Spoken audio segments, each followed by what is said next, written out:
नमस्कार दोस्तों, जय हिंद, वंदे मातरम। मैं आपके साथ जायसवाल सर। आप सभी का स्वागत अभिनंदन है टीटी फैमिली शिक्षकों के परिवार जायसवाल कोचिंग सेंटर पर, पावर्ड बाय शिक्षा ही प्रकाश है। दोस्तों, आज की क्लास में हम बात करेंगे, बायोलॉजी की क्लास रहेगी, यह पार्ट नंबर 8 रहेगी बाय जायसवाल सर। आप सभी का स्वागत अभिनंदन है टीटी फैमिली शिक्षकों के परिवार पर। और इसके पहले 7 पार्ट ऑलरेडी कंप्लीट कर चुके हैं। यहाँ पे आपके आई बटन पे यहाँ पे आपको ऑलरेडी लिंक दे दिया गया है, प्लेलिस्ट बना दिया गया है। सारी क्लासेस फ्री ऑफ कॉस्ट आप लोग अटेंड कर सकते हैं। साथ ही साथ इस क्लास में हम टॉप 20 क्वेश्चंस करेंगे। 20 में से आपका फीडबैक क्या है, सिलेबस के अनुसार प्रत्येक प्रश्न रहेगा, फीडबैक रहेगा, संभावित प्रश्न रहेगा। वे डिटेल के साथ प्रत्येक क्वेश्चन के आंसर जानेंगे। तो सभी लोग तैयार हैं सभी प्रश्नों को अटेंड करने के लिए, फीडबैक करने के लिए? तो चलिए क्लास को शुरू करते हैं। आज की क्लास का पहला प्रश्न है, एक यूकैरियोटिक जीन दो प्रकार के क्षार अनुक्रम रखते हैं। प्रश्न क्या है, एक यूकैरियोटिक जीन जो होते हैं वह दो प्रकार के क्षार अनुक्रम रखते हैं। इनमें से कौन सा प्रोटीन संश्लेषण में महत्वपूर्ण भूमिका निभाता है? इंट्रॉन, एक्सान एवं बी दोनों, या इनमें से कोई नहीं? तो आप सभी लोग जानते हैं कि एक यूकैरियोटिक जो जीन दो प्रकार के क्षार अनुक्रम रखता है और इसमें से जो प्रोटीन संश्लेषण में महत्वपूर्ण भूमिका निभाता है वह कहलाता है एक्सॉन। जी हाँ दोस्तों, एक्सान जो होता है प्रोटीन संश्लेषण में बहुत महत्वपूर्ण भूमिका निभाता है। इंट्रॉन जो होता है mRNA का भाग नहीं बनाता और जीन प्रकटन के समय ही यह प्राथमिक mRNA को हटा दिया जाता है। तो हम एक्सान की बात करेंगे। दूसरा प्रश्न जो स्क्रीन पर है, प्रश्न दिया गया कि इनमें से कौन सा मानव में अवशेषी नहीं है? पुच्छ, कशेरुकी, नाखून, परभक्षण या परजीविता की बात करेंगे। तो आप सभी लोग जानते हैं इनमें से आपका मानव में कौन सा अवशेषी नहीं है। ये भी जानना जरूरी कौन सा अवशेषी है।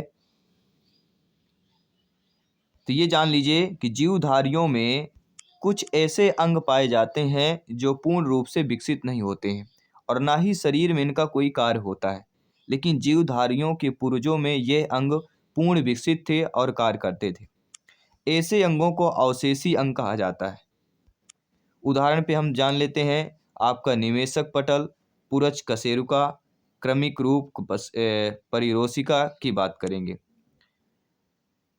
तो हम यहाँ पे ये मानव अवशेषी अंग नहीं है आपकी पुच्छ कशेरुका, ये मानव अवशेषी आपका अंग नहीं है, पुच्छ कशेरुकी की बात करें।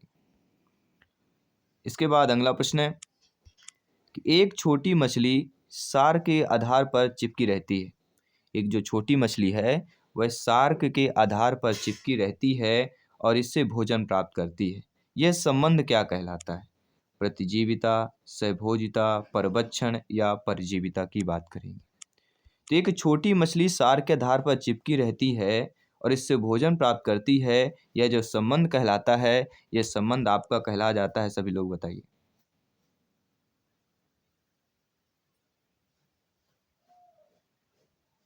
देखिए, इससे पहले जान लेते हैं,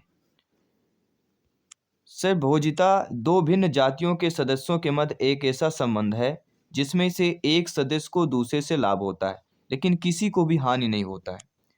परजीविता में परजीवी जंतु पोषक के बिना मरे उससे भोजन और शरण जो है प्राप्त करता है। और आपका जो परभक्षण है इसमें परभक्षी जंतु पोषक को मारकर उससे भोजन प्राप्त करता है।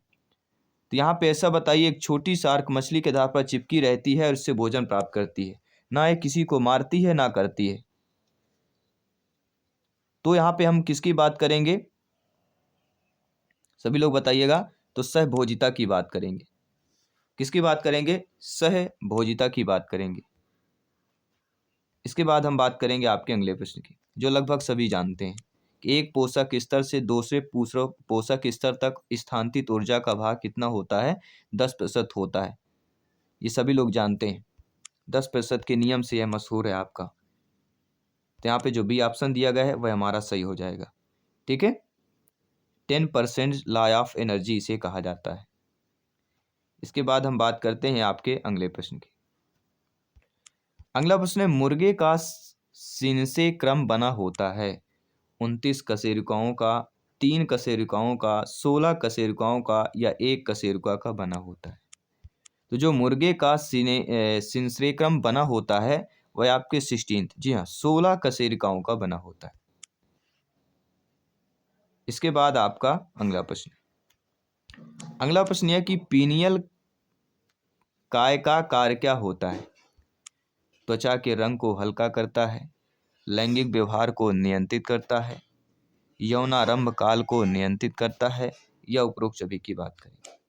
देखिए पीनियल का कार्य पहले समझ लेते हैं। पीनियल का कार्य क्या होता है? पीनियल बॉडी का स्तनधारी के मस्तिष्क के केंद्र के समीप यह पाई जाती है और इससे जो है आपका मेलेटोनिन नामक हार्मोन स्रावित होता है। इसमें प्रकाश संवेदी कोशिकाएं होती हैं और मेलेटोनिन प्रकाश के प्रभाव को यह नियंत्रित करता है और यह लैंगिक व्यवहार एवं यौनारंभ काल को भी नियंत्रित करता है।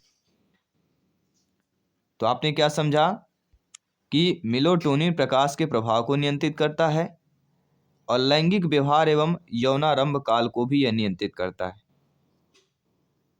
तो पीनियल का कार्य क्या होता है?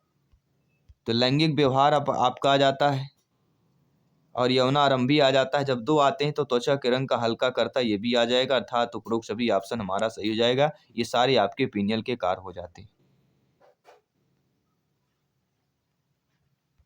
इसके बाद हम बात करते हैं आपके अगले प्रश्न की। गुणसूत्र प्रारूप 2n- को क्या कहा जाता है? मोनोशोपी, नल्लीशोमी, ट्राइशोमी या टेट्राशोमी की बात करेंगे।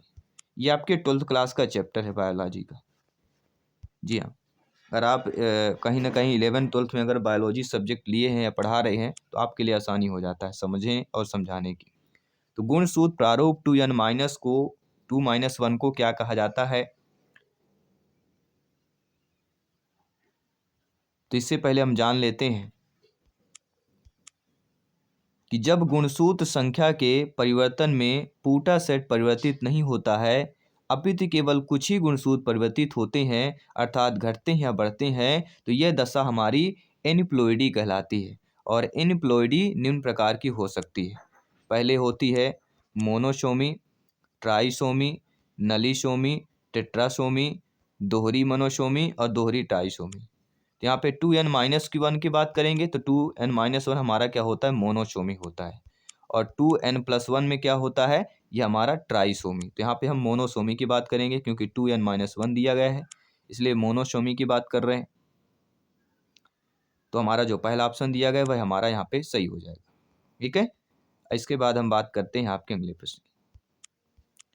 निम्न में से कौन सा आपका आर्निथीन चक्र का अंश है? आर्निथीन, सिट्रुलिन एवं एलिनिन की बात करेंगे, आर्थिथीन, सिट्रुलिन एवं आर्जिनिन की बात करेंगे, अमीनो अम्ल प्रयोग नहीं होते हैं, या आर्निथीन, सिट्रुलिन एवं फ्यूमेरिक अम्ल की बात करेंगे। तो इनमें से कौन सा आपका आर्थिथीन चक्र का अंश कहला जाता है? देखिए आर्निथीन चक्र या यूरिया चक्र जो होता है यह मनुष्य की यकृत कोशिकाओं में पाया जाता है, लीवर सेल्स में पाया जाता है। और इस चक्र में मुख्य घटक आपका आर्जिनिन, आर्निथीन और सिट्रुलिन होता है। कौन कौन से होता है? आर्जिनिन, आर्निथीन और सिट्रुलिन की बात करेंगे।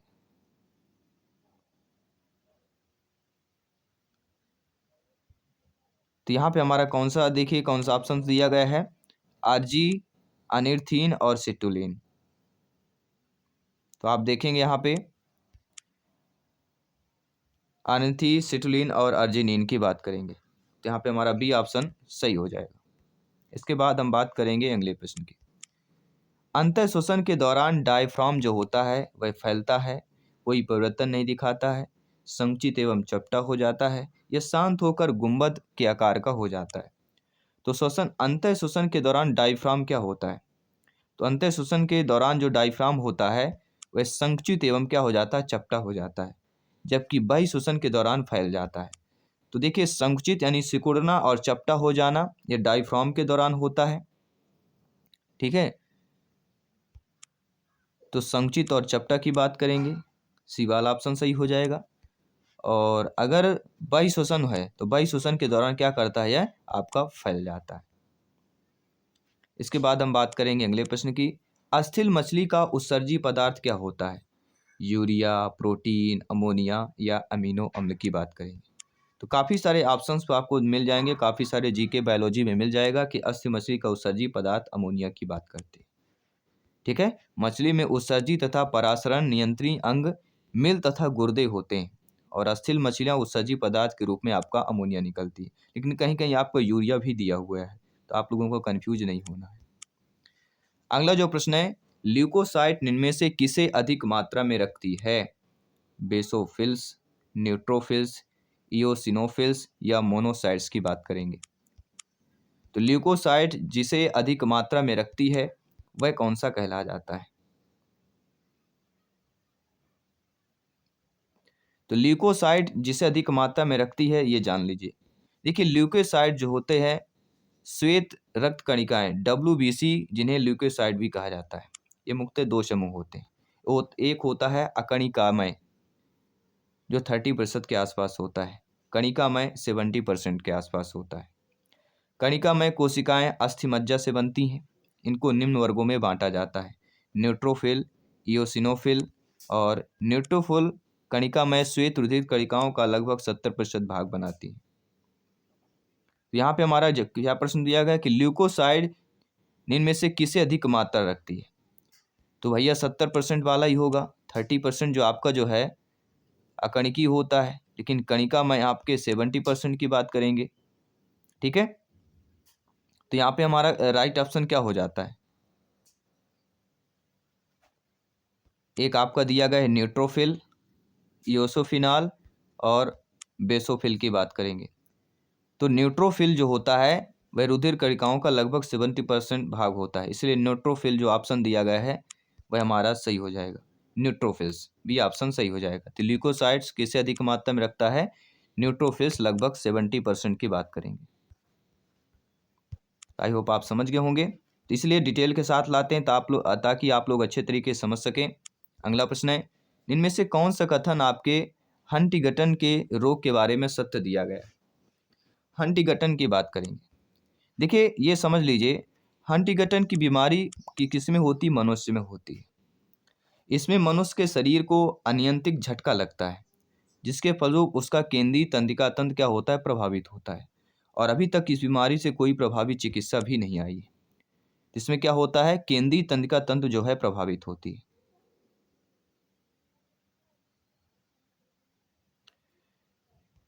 तो यहाँ पे जो ऑप्शन दिया गया है कि इस समय हंटिंगटन के रोग का कोई प्रभावी चिकित्सा नहीं, बिल्कुल सही बात है। इस समय अब कोई प्रभावी चिकित्सा नहीं, इसलिए सी वाला ऑप्शन यहाँ पे देखा जाए सत्य हमारा हो जाएगा। बाकी ये नहीं कि यह रोग 3 वर्ष की आयु के मध्य होता है, ये पूर्णतः आपका नहीं है, लेकिन पूर्णतः यह सत्य है कि इस समय हंटिंगटन के रोग की कोई प्रभावी चिकित्सा नहीं है। इसके बाद हम बात करते हैं आपके अगले प्रश्न की। ऑक्सिन की जैविक क्रिया क्या होती है? जैव वक्रता परीक्षण, कैलस निर्माण, कवक का संवर्धन, बीज प्रसुप्त की बात करेंगे। देखिए, ऑक्सिन की जो जैविक क्रिया होती है वह जैव वक्रता परीक्षण ऑक्सीजन की जैविक क्रिया को दर्शाता है। जैव वक्रता की बात करेंगे तो ऑक्सीजन की जैविक क्रिया क्या हो जाएगी? जैव वक्रता परीक्षण की बात करेंगे। इसके बाद आपका है अगला प्रश्न।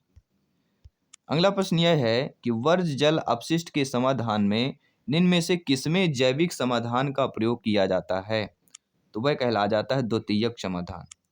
क्योंकि देखिए, वर्ज्य जल अपशिष्ट समाधान के दौरान प्राथमिक समाधान में वर्ज्य पदार्थों को भौतिक प्रक्रिया द्वारा अलग किया जाता है। द्वितीयक समाधान में क्या होता है? इसमें जैविक पदार्थों में प्रयोग किया जाता है और तृतीयक समाधान में फास्फेट, नाइट्रेट, सल्फेट को अलग किया जाता है। तो तीनों चीजें आपने समझ लिया। इसके बाद अगला प्रश्न है, इनमें से कौन सी अवधारणा रंध्र के बंद होने का आधुनिकतम वर्णन करती है? तो वह कहलाती है सक्रिय के प्लस स्थानांतरणवाद। जी हाँ, सक्रिय के प्लस स्थानांतरणवाद यह अवधारणा जो है रंध्र के बंद होने का आधुनिकतम वर्णन करती है। डी ऑप्शन यहाँ पे सही हो जाएगा। इसके बाद आपका अगला प्रश्न है कि जाति की जैविक अवधारणा मुख्यतः आधारित होती है। जी हाँ दोस्तों, जाति की जो जैविक अवधारणा है मुख्यतः वह किस पर आधारित होती है? जनन विकलन पर, केवल आकारकी लक्षणों पर, केवल प्रजनन की विधि पर या आकारकी एवं प्रजनन की विधियों पर?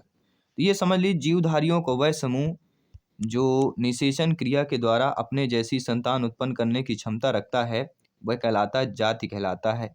जात की जैविक अवधारणा मुख्यतः जनिक आपके विलगन पर आधारित होती है। जनिक विगलन की बात करेंगे तो यहाँ पे हमारा जैविक जात की जैविक अवधारणा मुख्यतः किस पर आधारित होती है, तो आपके जनिक विगलन पर आधारित होती है, विलगन पर आधारित होती है। पहला ऑप्शन सही हो जाएगा, जनिक विलगन की बात करें। इसके बाद अगला प्रश्न है कि एक जीवाणु प्रत्येक 35 मिनट बाद विभाजित होता है। यदि 105 कोशिकाएं या मिली संवर्धन को उगाया जाता है तो 175 मिनट के बाद 1 मिली में कोशिकाओं की सांद्रता कितनी हो जाएगी। तो 35 मिनट बाद विभाजित होता है और 105 कोशिकाओं की बात की जा रही है तो 30 × 105 हो जाएगा, 32 × 105 हो जाएगा। क्योंकि जैसा हम जानते हैं कि जीवाणु के प्रत्येक 35 मिनट बाद विभाजित होता है तो 175 मिनट बाद विभाजन होंगे। चूंकि एक जीवाणु से प्रत्येक विभाजन दर 2 कोशिकाएं बनती हैं और 175 मिनट बाद कोशिका की सांद्रता कितनी होगी, 105 × 32 × 105 की बात करें 2⁵ हो जाएगा। 105 × 2⁵, तो 2⁵ करिए, 2 दूनी 4, दूनी 8, दूनी 16, दूनी 32 हो जाएगा। तो 32 × 5 की बात करें। इसके बाद हम बात करते हैं अगले प्रश्न की। निषेचन जो है पाया जाता है किस में पाया जाता है, शैवालों में, ब्रायोफाइटा में, आवृत्त बीजों में या अनावृत्त बीजों में। तो निषेचन की अगर बात करें तो ये दोस्तों आपके आवृत्त बीजी में पाया जाता है। जी हाँ, निषेचन आवृत्त बीजों का विशिष्ट लवण है। शैवालों, ब्रायोफाइटा और अनावृत्त बीजों में निषेचन जो है नहीं पाया जाता, तो आवृत्त बीजों में यह पाया जाता है। इसके बाद अगला प्रश्न है, एल आकार के गुणसूत्र क्या कहलाते हैं। तो एल आकार के जो गुणसूत्र होते हैं वह उपमध्य केंद्रीय कहलाते हैं। इसके बाद आपका अगला प्रश्न है, अगला प्रश्न यह है कि निम्न में से कौन जो है फेनोरोगेम्स के अंतर्गत रखा जाता है। तो फेनोरोगेम्स के अंतर्गत जो आपके आवृत्ति और अनावृत्त बीजी दोनों को रखा जाता है, इसलिए डी ऑप्शन यहाँ पे सही हो जाएगा।